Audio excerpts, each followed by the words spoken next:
don't think that it's an accident how everyone has stopped talking about how weird couch fucker J.D. Vance is and has started saying, "Can you believe that Trump's back on his racist bullshit?" They know the couch fucking will move the needle towards Harris. So they're going for the racism because lots of Americans don't have a problem with that. The man is Heinrich Kramer, and he is writing the most blood-soaked book of the 15th century, the Malleus Maleficarum, the Witch's Hammer, a book that would torment the world for a century after its release and be responsible for the torture and death of 70,000 innocent people. Treating of three necessary concomitants of witchcraft, which are the devil, a witch, and the permission of Almighty God. He goes on to say that female empowerment would bring on the apocalypse. He even made the title of the book Female, to hammer home his point. Malleus Maleficarum is a hammer used only on women. So, we must find the mark. We must find the mark. Greetings, fellow worker slaves, podcasting at 128 kilobits from the Fortress of Squalitude, located not far from the Redneck Mecca. This is the Atheist in the Trailer Park podcast. I'm your host, Tucker. Professor Fuzznotz is around here somewhere, but he's not happy with me because today was flea medicine day, and he hates that more than anything. No sign of Lord Squeakington. Yes, it's a podcast hosted by a guy and his cats. Get over it.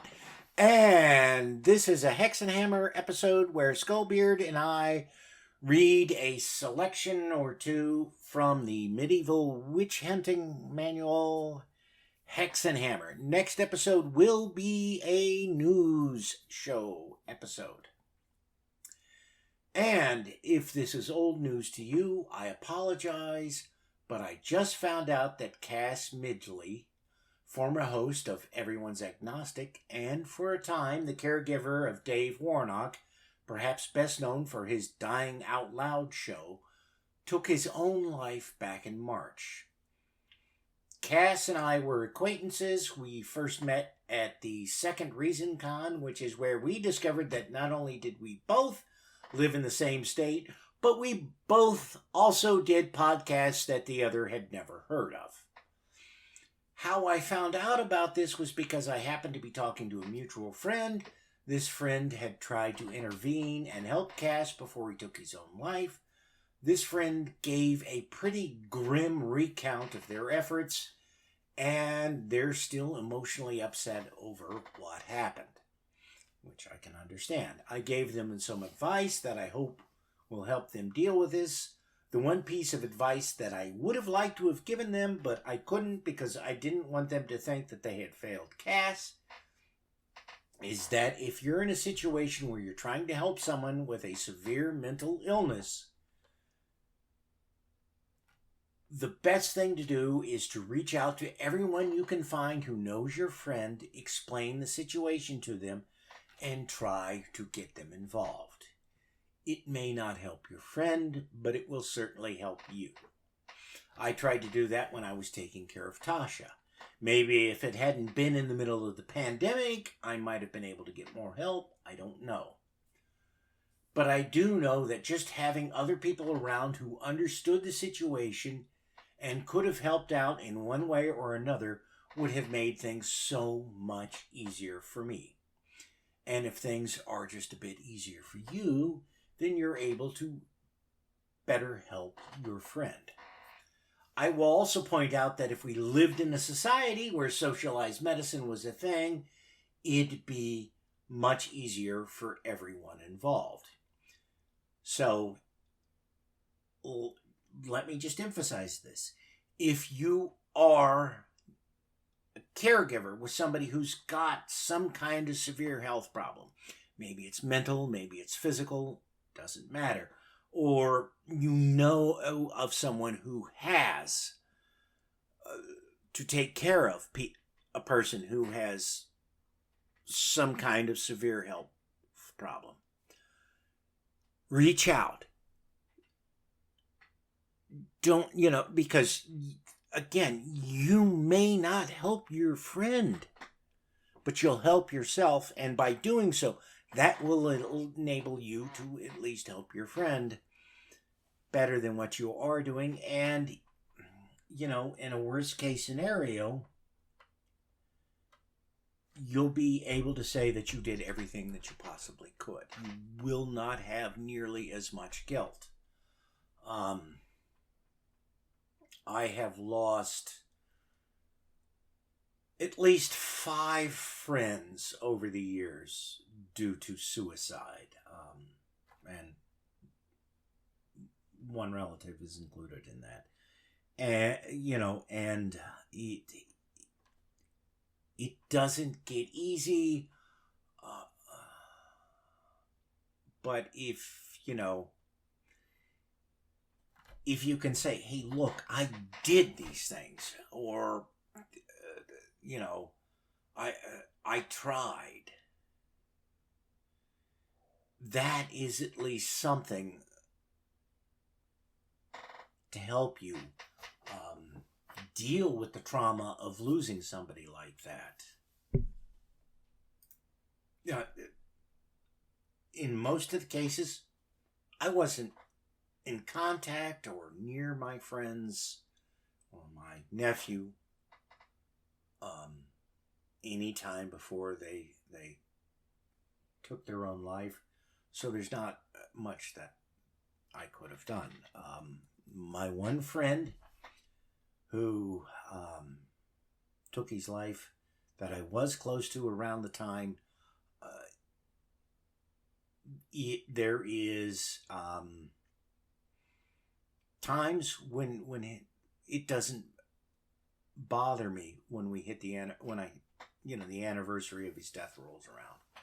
Other times, just out of the blue, it hits me like a ton of bricks. But at least in that case, I have friends who, we had tried to help Jim. And, if one of us is really bothered by it around the anniversary, we can reach out to the others who had tried to help him before that. And we can say, hey, man, it's hitting me hard this year. Can we just talk? And it's not, we're not in any danger of committing self-harm. But just by being able to say, you remember this time when this happened, it helps us process it. And all of us are going to be processing it for as long as we live, just because of the circumstances. And I do not want anybody to go through something like that, because it's pretty bleak, even if my friend's reasons were somewhat understandable. I mean, it was 1993. He was HIV positive. He had severe health problems unrelated to being HIV positive, but that couldn't be treated because he was HIV positive. And these left him in constant pain, and he had no way of knowing that drugs that could have brought him to a place where his health would have been good enough he could have gotten treatment were going to hit the market the next year. But I just, again, I want to emphasize, if you are in that kind of situation where you're a caregiver, reach out to people for help. And it'll be frustrating if you need something other than an ear to chew on and that's all they're offering, but you'll still feel better later on because you can say, I tried to do, I did everything I could. You will have no doubts. You won't be, well, maybe if I had called so-and-so. No, you will know. I called that person, or I did this, or I did that. So, anyways. Now, on to something a little more cheerful before we get to Skullbeard and I reading from Hexenhammer. One of the people I follow on Blue Sky is a writer who claims to be an adept at a religion which is simply a hodgepodge of things like voodoo, Christianity, and elements cribbed from various other non-Christian belief systems. And I need to point out that, while they use labels to indicate that they belong to a larger religious system, in reality, what they practice is something that they have wholly created themselves. And normally they don't bring the subject up, so I don't think much at all about their beliefs. They don't talk about them. I don't think about them. That's how it works. Today, however, someone reached out to them on Blue Sky telling the author that they were a practitioner of a similar religious tradition and that they had an urgent message from the spirit realm that they needed to communicate to the author privately. The author was having none of it and said something along the lines of, "Fool, don't try your con here. I am a practitioner of the true religion, while you are merely a pretender." Then they and a couple of others had a back and forth over how, because of the insolence of the other one, they have reached into the spirit realm and are now unleashing curses and horrors that the other one has no defense against. The whole thing reads like kids arguing over whose imaginary friend is better at kicking ass. And yes, I do mean it was that juvenile. "Oh, you think that tarot card scares me? Well, the spirit of Elagaba is protecting me and is on their way to kick your ass right now." I'd link to it, but large chunks of the conversation have been deleted, so it wouldn't make much sense to anyone who didn't follow it in real time.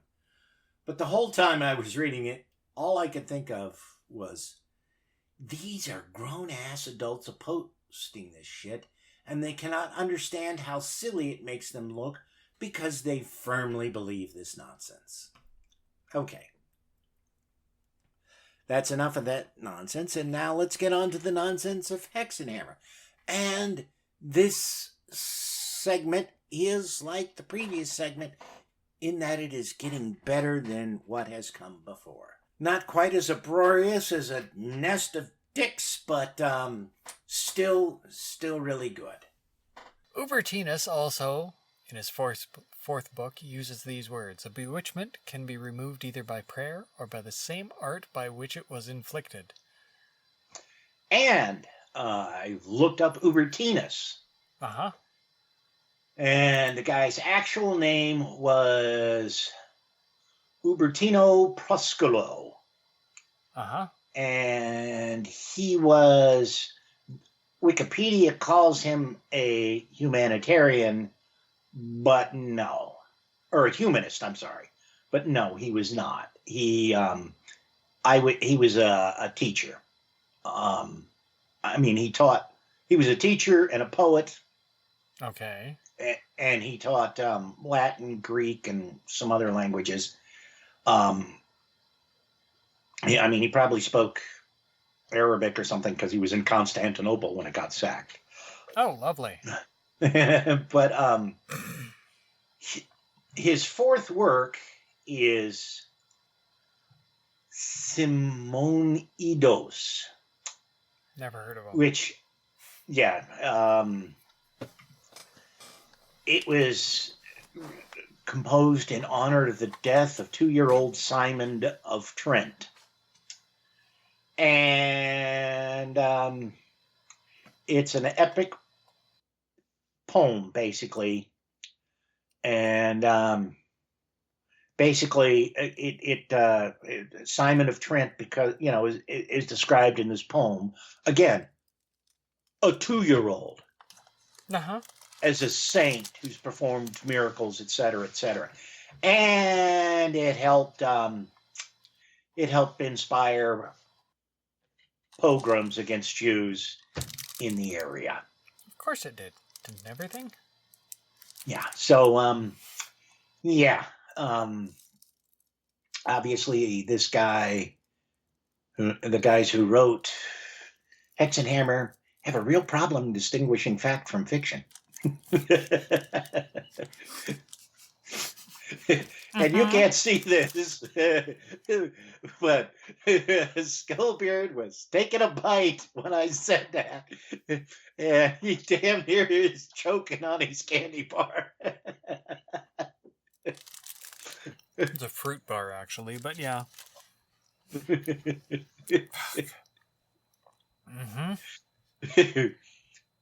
Godfrey says in his Summa, a bewitchment cannot always be removed by him who caused it, either because he is dead, or because he does not know how to cure it, or because the necessary charm is lost. But if he knows how to effect relief, it is lawful for him to cure it. Well, that's awfully nice of you. But I thought they said earlier that you couldn't do that. It doesn't make... It's illegal. It's illegal for you to curse someone, but if you do curse them, it's also illegal to remove the curse. Mm-hmm. That makes no fucking sense. But then again, our author is speaking against those who said that an obstruction of the carnal act could not be caused by witchcraft, and that it could never be permanent, and therefore did not annul a marriage already contracted. Wait a minute. Did they just say cock blocking is cool? Almost. Besides, those who maintain that no spell is permanent were moved by the following reasons. They thought that every bewitchment could be removed either by another magic spell or by the exorcisms of the church, which are ordained for the suppression of the devil's power, or by true penitence, since the devil has power only over sinners. So, really? Yeah. So, in the first respect, they agree with the opinion of the others, namely that a spell can be removed by superstitious means. All right.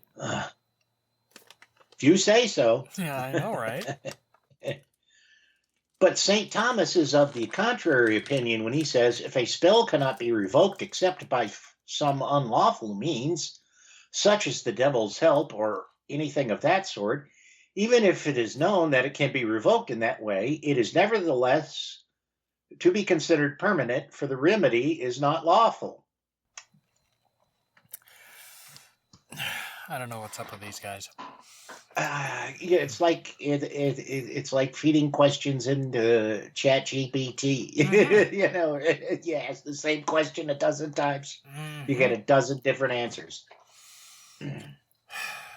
Of the same opinion are Saint Bonaventura, Peter, a Palude, Blessed Albert, and all the theologians. For, touching briefly on the question of invoking the help of the devil either tacitly or expressly, they seem to hold that such spells may only be removed by lawful exorcism or true penitence, as is set down on the canon law concerning sortilege, being moved, as it seems, by the considerations mentioned in the beginning of the question. Yeah. Was that word salad, or did it actually mean something? I don't know. What the hell is sortilege? What is sortilege? May refer to claromancy, divination by casting lots. Well, it's an archaic word for like witchcraft or something. Oh. Okay. But it's also a Canadian whiskey. Oh, very nice. From Quebec. I'm shocked. Yeah. Made with maple syrup. Of course it is. But it is expedient to bring these various opinions of the learned doctors as far as possible into agreement, and this can be done in one respect. For this purpose, it is to be noted that the methods by which a spell of witchcraft can be removed are as follows. Either by the agency of another witch and another spell, or without the agency of a witch, but by means of magic and unlawful ceremonies. And this last method may be divided into two, namely the use of ceremonies, which are both unlawful and vain, or in the use of ceremonies which are vain but not unlawful. So that would mean they were legal, right? Allegedly. The first remedy is altogether unlawful in respect both of the agent and of the remedy itself, but it may be accomplished in two ways, either with some injury to him who worked the spell, or without an injury, but with magic and unlawful ceremonies. In the latter case, it can be included with the second method, namely, that by which the spell is removed, not by the agency of a witch, but by magic and unlawful ceremonies. And in this case, it is still to be judged unlawful, though not to the same extent as the first method. So it would be like second-degree witchcraft or some shit? Sortilege in the third degree? Pleaded down to prestidigitation.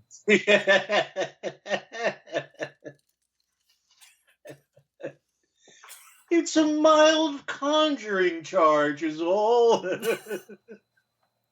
Exactly. We may summarize the position as follows. There are three conditions by which a remedy is rendered unlawful. First, when a spell is removed through the agency of another witch, and by further witchcraft, that is, by the power of some devil. So, you wake up in a hotel in a bathtub filled with ice, and your kidneys are missing, so you find somebody with the same blood type as you, and you do the same thing to them. Is that legal? Is that lawful? You've probably never seen the Venture Brothers episode where that happens. Nope. It's one of the earliest episodes. Dr. Venture wakes up in a hotel bathroom, hotel bathtub filled with ice, and he's like, and he feels himself and he goes, again? And he's like, wait a minute.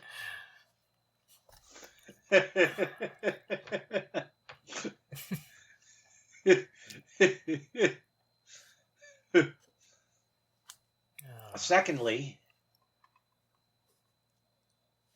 when it is not removed by a witch, but by some honest person in such a way, however, that the spell is by some magical remedy transferred from one person to another. Hey, let's all play hot potato with this curse. And this is again unlawful. Really?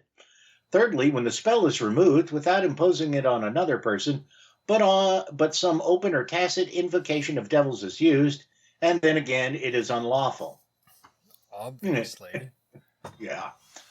Yeah, Satan, can you just come up here and get rid of the spell?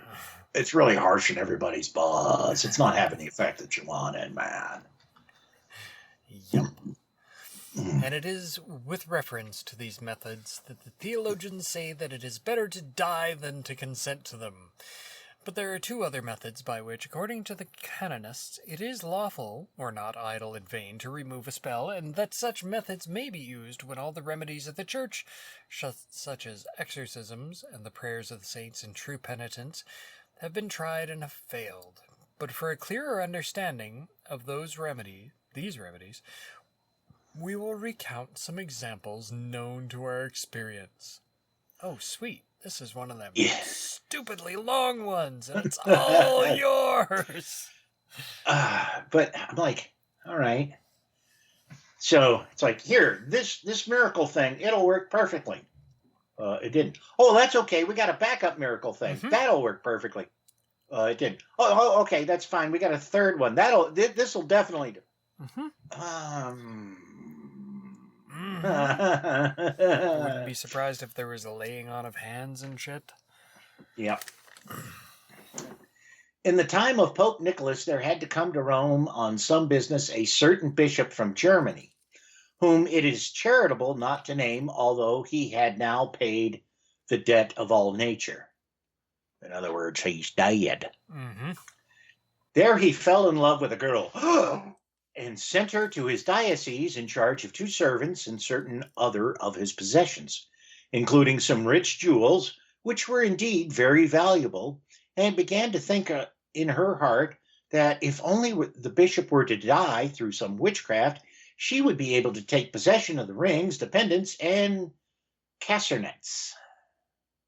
The next night, the bishop suddenly fell ill, and the physicians and his servants gravely suspected that he had been poisoned, for there was such a fire in his breast that he had to take continual draughts of cold water to assuage it. He's got heartburn.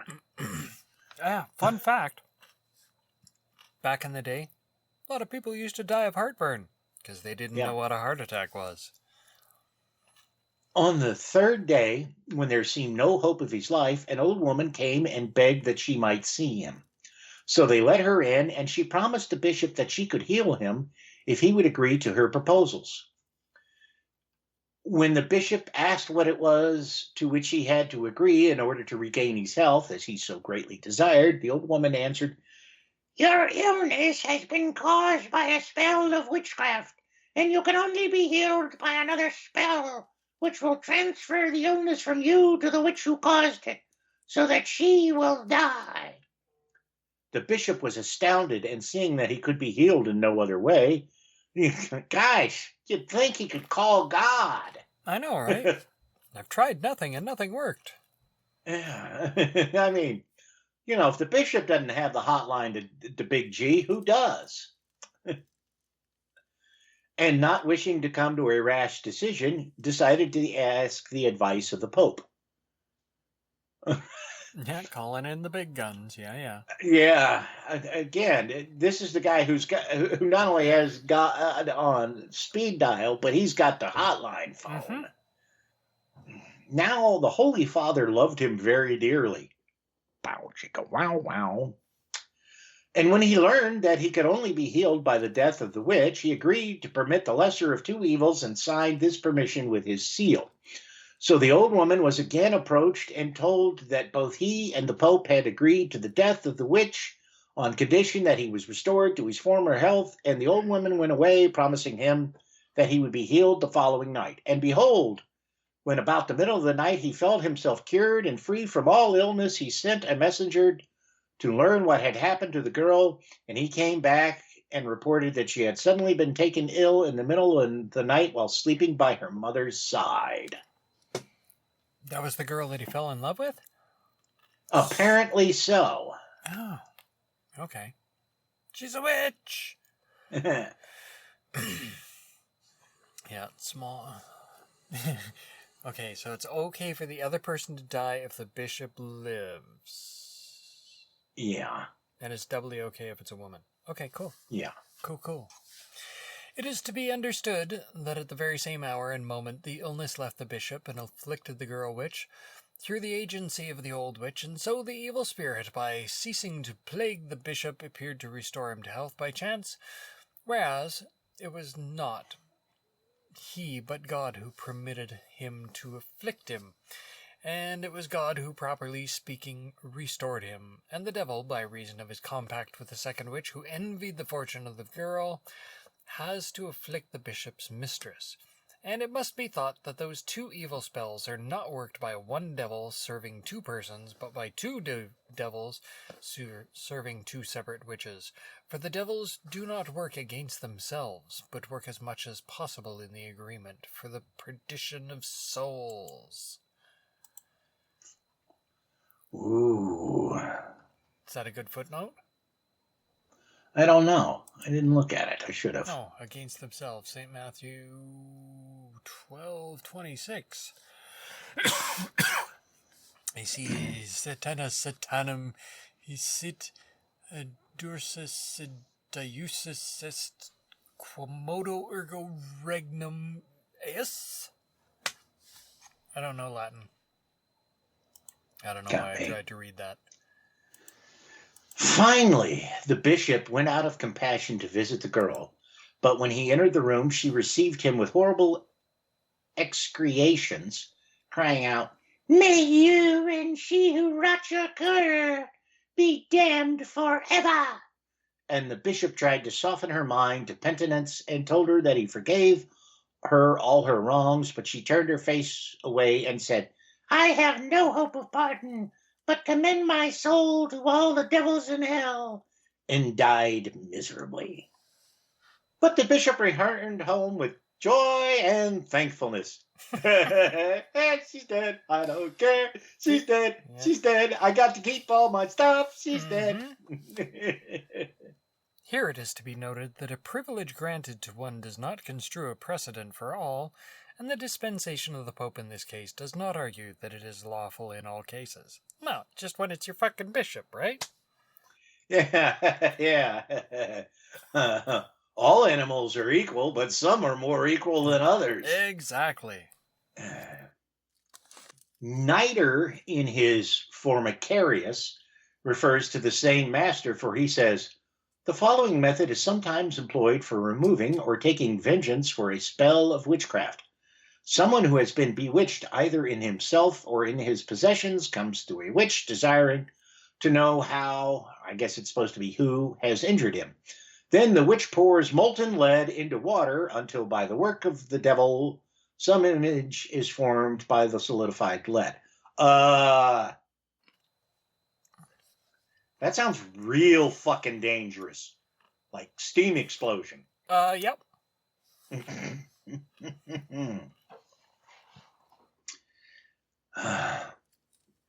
On this, the witch asks his enemy to be hurt so that he may recognize him by that hurt, and when he has chosen, the witch immediately pierces or wounds with a knife the leaden image in the same part and shows him the place by which he can recognize the guilty person. And it is found by experience that just in the same way as the leaden image is hurt, so is the witch hurt who cast the spell. Yeah, cool story, bro. Yeah.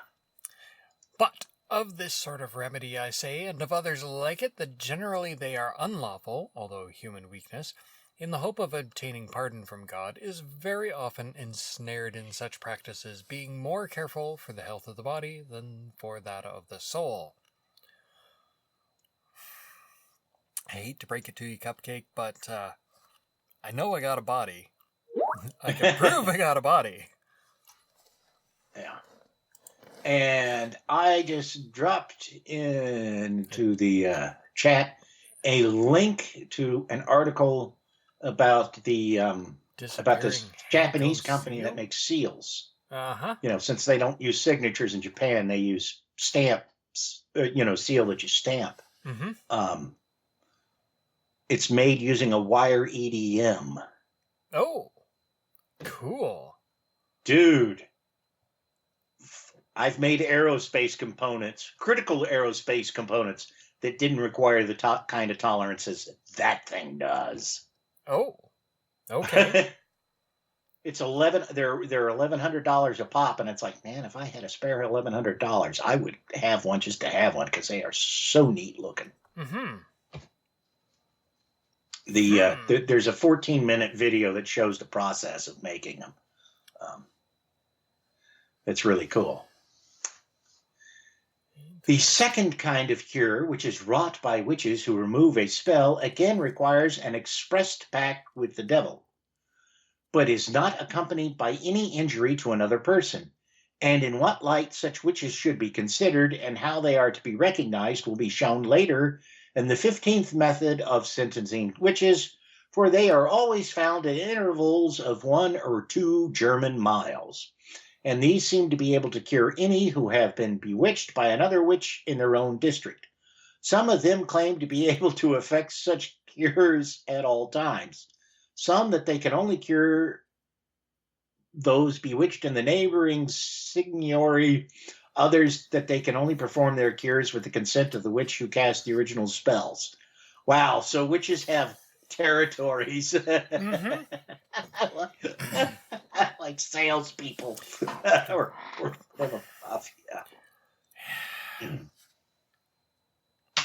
witches brew. You brew beer. Apparently, historically, witches were brewers. They made beer. Yeah. Well, they were beer. They made beer, and they were midwives. Mm-hmm. And that would make sense if you think about the two combinations, because the booze would kind of act as an anesthetic during birth, but also it'd be easy for them to pay you in grain. Yep. In a lot of places. Yep. Gotta make hay while the sun is shining or whatever. Yeah. And it is known that these women have entered into an open pact with the devil because they reveal secret matters to those who come to them to be cured, for they suddenly disclose to such a person the cause of his calamity, telling him that he has been bewitched either in his own person or in the possessions because of some quarrel he has had with a neighbor or with some other woman or man. And at times, in order to keep their criminal practices secret, they enjoin upon their clients some pilgrimage or other pious work.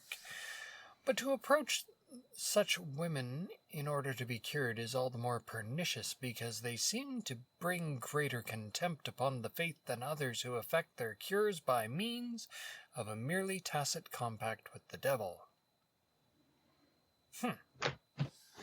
You know, that's... Those were words. Yeah, I'm just trying to think... how much better heavy metal lyrics are when it comes to such things. You know, it's not compact with the devil in any heavy metal song I'm aware of, but it's like running with the devil or bonded something. by blood. Yeah. For they who resort to such witches are thinking more of their bodily health than of God. Gee, I wonder why. And besides that, God cut short their lives to punish them for taking into their own hands the vengeance for their wrongs. For so the divine vengeance overtook Saul, and because he first cast out of the land all magicians and wizards, and afterwards consulted a witch, wherefore he was slain in a battle with his sons, 1 Samuel 28, and Paralipomenon 10. I've never heard of Paralipomenon. Yep. And this, for the same reason, the sick Ochozias had to die. 4 Kings 1 Isaiah, 2 Kings 1 AV. Whatever the fuck that means. What the hell is... You looking up powerful? Paralimpomena? Yeah, it's the Book of Chronicles. Yeah, It's in the Vulgate Bible and some other versions. The name of the books of Chronicles are regarded as supplements to the Book of Kings. Books of Kings. Oh, okay. So see appendix. Paralipomemnon.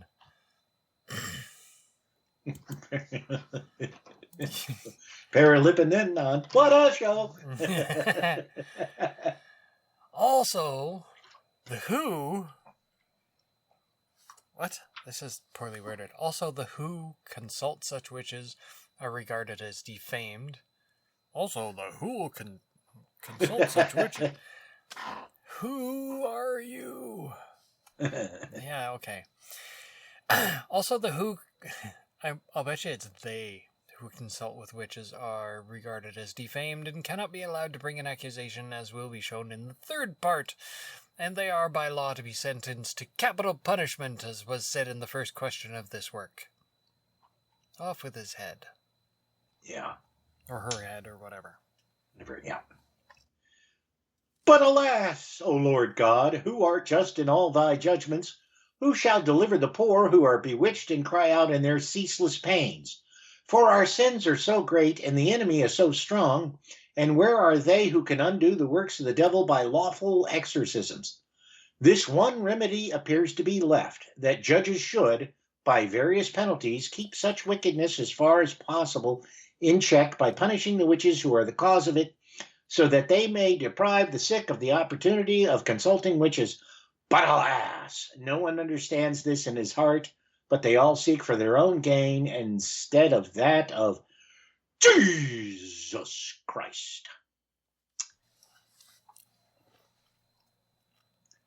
Yeah, I don't know why Jesus was in all caps. Yeah, me neither. But I'm thinking this Jesus character really doesn't want people like cutting his grass, like right, doing his job, doing his shit. Seems a bit. Seems like some kind of racket almost. For so many people used to go to be freed from spells to that witch in Reichshofen, whom we've already mentioned, that the Count of the Castle set up a toll booth, and all who were bewitched in their own persons or in their possessions had to pay a penny before they could visit her house, and he boasted that he made a substantial profit by this means. I'm telling you, man, they don't like people cutting into their hustle. Yeah. Yeah, I mean,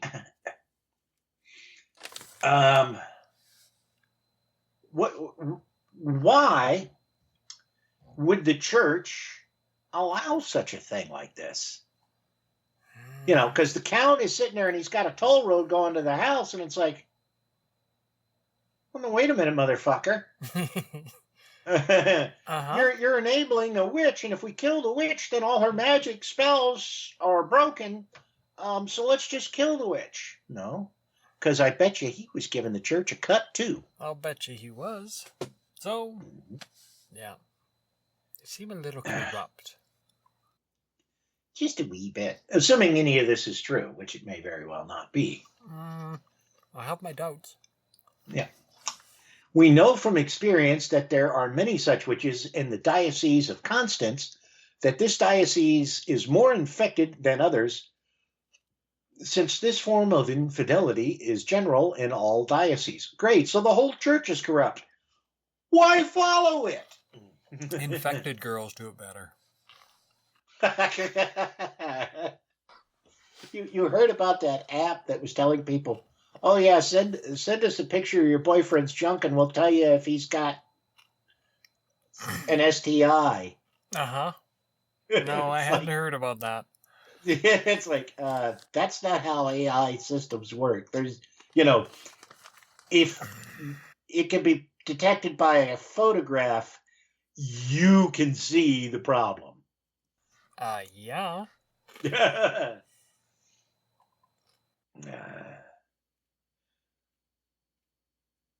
But this diocese has been more thoroughly sifted. It was found that daily resort was being made to a man named Hengst by a very large concourse of poor folk who had been bewitched, and with our own eyes we saw such crowds in the village of Inigen that certainly the poor never flocked to any shrine of the Blessed Virgin or to a holy well or a hermitage in such numbers as they went to that sorcerer. For in the very coldest winter weather, when all the highways and byways were snowbound, they came to him from 2 or 3 miles round in spite of the greatest difficulties, and some were cured, but others were not. For I suppose that all spells are not equally easy to remove on account of various obstacles, as has been said before. And these witches remove spells by means of an open invocation of devils, after the manner of the second kind of remedies, which are unlawful, but not to the same extent as the first kind.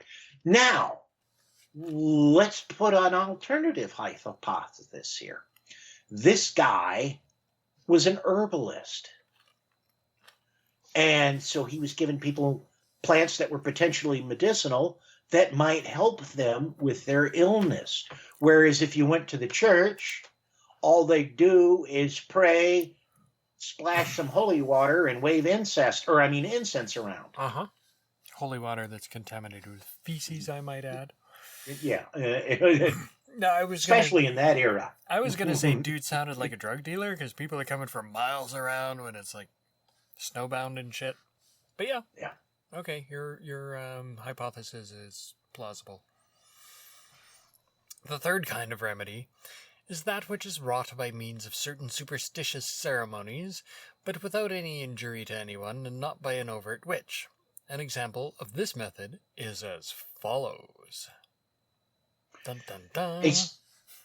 A certain market merchant in the town of Spires deposed that the following experience had happened to him. I was staying, he said, in Swabia, in a well-known nobleman's castle, and one day after dinner, I was strolling at my ease with two of the servants in the fields. Mm-hmm. I wonder what he was planning on. A couple of servants in the fields? Mm-hmm. Yeah. When a woman met us. But while she was still a long way off, my companions recognized her, and one of them said to me, "Cross yourself quickly." And the other one urged me in like manner. I asked them what they feared, and they answered, "The most dangerous witch in the whole province is coming to meet us, and she can cast a spell on men by only looking at them." But I obstinately boasted that I had never been afraid of such, and hardly had I uttered the words before I felt myself grievously hurt in the left foot, so that I could not move it from the ground or take a step without the greatest pain. Whereupon they quickly sent to the castle for a horse for me, and thus led me back. But the pains went on increasing for 3 days. Mm-hmm. Screaming Jay Hawkins would like a word. Yep. The people of the castle, understanding that I had been bewitched, related what had happened to a certain peasant who lived about a mile away, whom they knew to have skill in removing spells. This man quickly came, and after examining my foot, said, "I will test whether these pains are due to a natural cause, and if they are, if I find that they are due to a I will test whether these pains are due to a natural cause, and if I find that they are due to witchcraft, I will cure you with the help of God. But if they are not, you must have recourse to natural remedies." Whereupon I made reply, "If I can be cured without any magic and with the help of God, I will gladly agree. But I will have nothing to do with the devil, nor do I wish for his help." And the peasant promised that he would use none except lawful means, and that he would cure me by the help of God, provided that he could make certain that my pains were due to witchcraft. So I consented to his proposals. When he took molten lead in the manner of another witch, whom we have mentioned, and held it in an iron ladle over my foot, and poured it into a bowl of water, and immediately there appeared the shapes of various things, as if thorns and hairs and bones and such things had been put into the bowl. "Now," he said, "I see that this infirmity is not natural, but certainly due to witchcraft." And when I asked him how he could tell this from the molten lead, he answered, "There are 7 metals belonging to the 7 planets, and since Saturn is the lord of lead when lead is poured out over anyone who has been bewitched, it is his property to discover the witchcraft by his power, and so it has surely proved, and you will soon be cured. Yet I must visit you for as many days as you have been under this spell." And he asked me how many days had passed, and when I told him that was the 3rd day, he came to see me on each of the next 3 days, and merely by examining and touching my foot, and by saying over to himself certain words, he dissolved the charm and restored me to complete health. Yeah, okay. Yeah.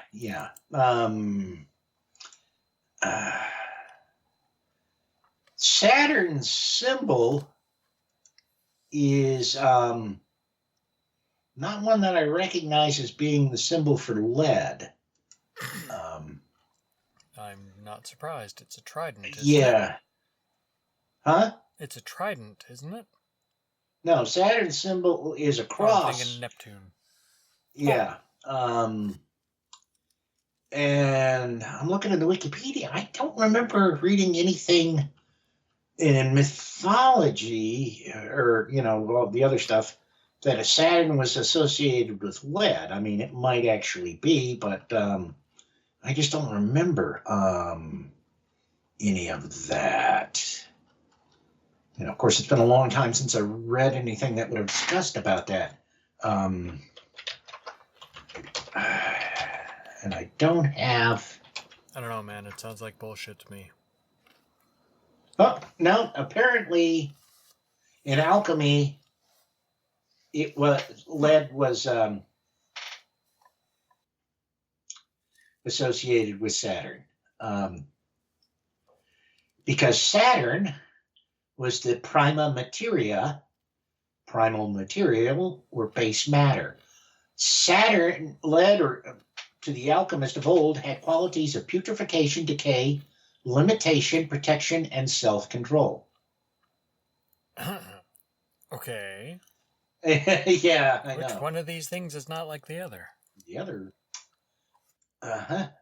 well, you can't be a partier if you're putrefied. True. So it does give you some self-control there. In this case, it is clear that the healer is not a witch. But no, anyways. Although his method is something superstitious. For in that he promised to cure by the help of God and not by devil's work. He was saying incantations over the dude's foot, so... Yeah, those could be, Catholic incantations or not. And that seems to indicate, since it used he with Saturn, the implication is that they believe that Saturn is a god or some kind of non-human entity. Well, and not merely a light in the sky. Yeah, well, they didn't know where the sun went out at night either, so... I know.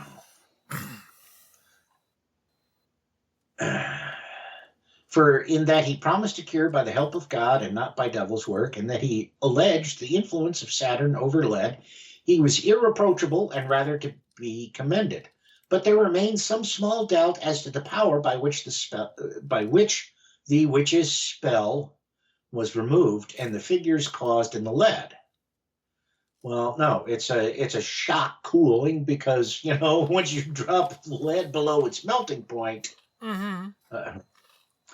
for no witchcraft can be removed by any natural power, although it may be assuaged, as will be proved later, where we speak of the remedies for those who are possessed. Therefore, it seems that he preferred this cure by means of at least some tacit pact with the devil.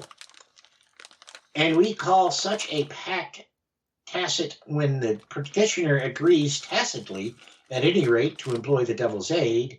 And in this way, many superstitious works are done, but with a varying degree of offense to the Creator, since there may be far more offense to him in one operation than in another.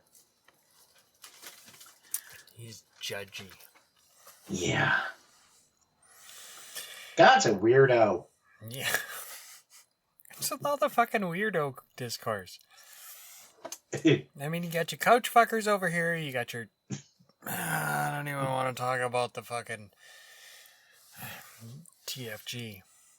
Never mind. Yet, because this peasant was certainly effecting a cure, and because he had to visit the patient for as many days as he had been ill, and although he used no natural remedies, yet cured him according to the promise made. For these reasons, although he had entered into no open pact with the devil, he is to be judged not only as a suspect, but as one plainly guilty of heresy, and must be considered as convicted and subject to it, at least to the penalties set out below in the second method of sentencing, but its punishment must be accompanied with a solemn abjuration. Adjuration? Unless he is protected by other laws, which seem to be of a contrary intention, and what the ordinary should do in such a case will be later shown in the solution of the arguments. You're boring. Okay, yes, they are. The fourth class of remedies, concerning which the canonists are in partial agreement with some of the theologians, is said to be no worse than idle and vain, since it is superstitious only, and there is no pact, either open or tacit, with the devil as regards the intention or purpose of the practitioner. And I say that the canonists and some theologians are only partially agreed that this sort of remedy is to be tolerated, for their agreement or non-agreement depends upon whether or not they class this sort of remedies together with the third sort, but this sort of vain remedy is exemplified above in the case of the woman who beat the pail hung over the fire in order that the witch may be beaten who has caused a cow to be drained of milk, although this may be done either in the name of the devil or without any reference to him. Uh-huh. Obviously. Yeah. We may adduce another example of the same kind, for sometimes when a cow has been injured in this way, and they wish to discover who has bewitched it, they drive it out into the fields with a man's trousers or some unclean thing upon its head or back. And this they do chiefly on feast days and holy days, and possibly with some sort of invocation of the devil, and they beat the cow with a stick and drive it away. Then the cow runs straight to the house of the witch and beats vehemently upon the door with its horns, lowing loudly all the while, and the devil causes the cow to go on doing this until it is pacified by some other witchcraft.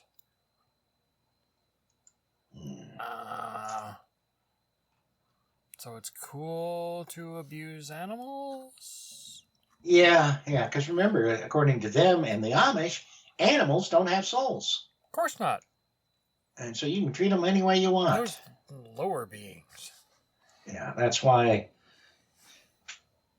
the times I've gone home, well, the last time I went home to see my mom at Christmas, and my brother was like, oh, let's go to Amish country. I had found an excuse not to go to Amish country because... And my brother, claims to be an animal lover and has dogs. And sorry. Yeah. No. Actually, and according to the aforesaid doctors, such remedies can be tolerated, but they are not meritorious, as some try to maintain. For St. Paul says that everything which we do in word or deed must be done in the name of our Lord Jesus Christ. Now, in this sort of remedy, there may be no direct invocation of the devil, and yet the devil's name may be mentioned. And again, there may be no intention to do such things by means of any open or tacit pact with the devil, yet a man may say, I wish to do this, whether the devil has any part in it or not, and that very temetry, by putting aside the fear of God, offends God, who therefore grants the devil power to accomplish such cures. Therefore, they who use such practices must be led into the way of penitence, and which urge to leave such things and turn to the remedies of which we shall speak later, though we have touched upon them before, namely the use of holy water and blessed salt and exorcisms, etc. Seriously. Yeah. In the same light should be regarded those who use the following methods. When an animal has been killed by witchcraft and they wish to find out the witch, or to make certain whether its death was natural or due to witchcraft, they go to the place where dead animals are skinned and drag the intestines along the ground up to their house. Not into the house through the main door, but over the threshold of the back entrance into the kitchen. And then they make a fire and put the intestines over it on a hurdle. Then, according to what we have very often been told, just as the intestine gets hot and burn, so are the intestines of the witch afflicted with burning pains. But when they perform this experiment, they take great care that the door is securely locked, because the witch is compelled by her pains to try to enter the house, and if she can take a coal from the fire, all her pain will disappear. And we have often been told that when she is unable to enter the house, she surrounds it inside and out with the dentist's fog, and with such horrible shrieks and commotions that at last all those in the house think the roof is verily going to fall down and crush them unless they open the door. Yeah, that sounds like a really likely story. Yeah. Burning pains! Oh my goodness. That's got a footnote and a half. Burning pain. Yeah, well. Use a cream you can get for that. Got a pill that'll cure that up. Did you? I can't. Okay. What's his name? Kevin Pollak and Maurice LaMarche. Are you familiar with them? No. Kevin Pollak is a stand-up comic who does some impressions. Okay. Maurice LaMarche is a voice actor who does characters for all kinds of cartoons. He does a lot of Futurama, Simpsons, things like that. Okay. Both of them do William Shatner impressions. Oh, no. And there is a video of them when, this is in the early days of Twitter, when they just, there was that Twitter account, Shit My Dad Says. Uh-huh. And it was announced that Shatner was going to be doing a TV series based on those. Oh, nice. Yeah, and so Maurice LaMarche and Kevin Pollak started reading some tweets from that account in the style of William Shatner. Oh, my God. Okay. And one of them is, the kid asks his dad, were you a hero in Vietnam? And, Dad's response, and of course they're reading the response as William Shatner, was something along the lines of, no, I wasn't a hero, I was a doctor. I told guys, here, put this cream on your junk and it'll get rid of your STD. Nice. Yeah. So I just happened to think of that. The other thing I did, because it reminded me of that, what you were reading, are you familiar with the Arthur C. Clarke story, The 9 Billion Names of God? I've heard of it. I don't believe I've read it. No. Okay, so the gist of the story is these Tibetan monks hire a computer company to build them a massive supercomputer that will list out all the names of God. Uh-huh. And because they think, well, that'll just reset the universe. Oh, we should be so lucky. Yeah. Well, and the, and they're like, well, why do you want us to do it for you? And they said, well, we've been doing this for centuries. And, there's like 9 billion names and we're not anywhere close. So we want to speed the process up. Mm-hmm. So the guys, they go to Tibet, they set up the computer, they got the program running, and they look at how long it's going to take, which isn't that long, and they're like, we're probably going to want to get out of here before the final readout appears and nothing happens. So they make a mad scramble to the airport, and their plane is taking off just as it spits out the final name. Mm-hmm. And that's when they notice all the stars are starting to wink out. So I went to ChatGPT and said, please list all the names of God. Jesus. Here we go. It only gave me about 20 from total, and it was only about 4 religions. Oh, for fuck's sakes. I was like, God damn, man. I killed a tree, a small deciduous forest for that. Certain other experiments are of the same nature. For sometimes, people pick out the witches from a number of women in church by causing the witches to be unable to leave the church without their permission, even after the service is finished. And they do it in this way. On a Sunday, they smear the shoes of young men with grease, lard, or pig's fat. Okay? As far as I know, lard and pig's fat, same thing. Well, one's rendered, but yeah. As is their wont when they wish to repair and renew the freshness of the leather. And thus the juveniles enter the church, whence it is impossible for any witches who are present to make their way out or depart until those who are anxious to espy them either go away themselves or give them express leave to make their way to their homes. See note. I bet this is going to be terrible. The text of this passage seems corrupt and varies considerably in the later editions. The earliest edition of the Malleus in the British Museum reads, Nam di Denico Sotularia in... Yeah, it's all in Latin. It's not in English, so... for fuck's sakes. Yeah, I'm wondering if the Google Translate will do this. I can't remember if it does Latin or not.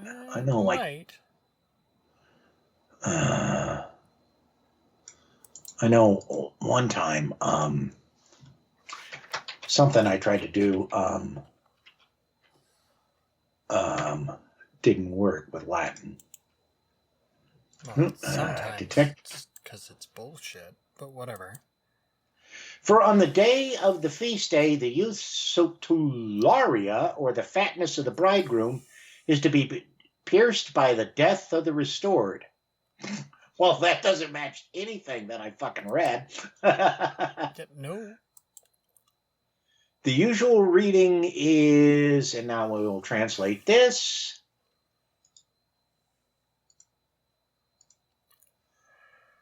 If I can remember which window is the thing. On Sunday, Sotularia, young man,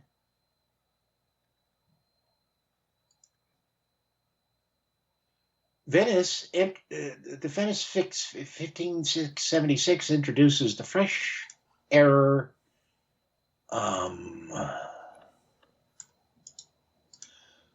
which is Poopsie. On Sunday, the solitaria of the young... Okay, I have a question. What the fuck is solitaria?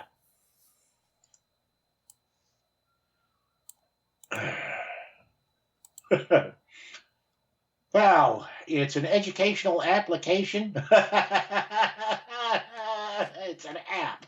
Somehow, I don't think that it is an app that they're referring to.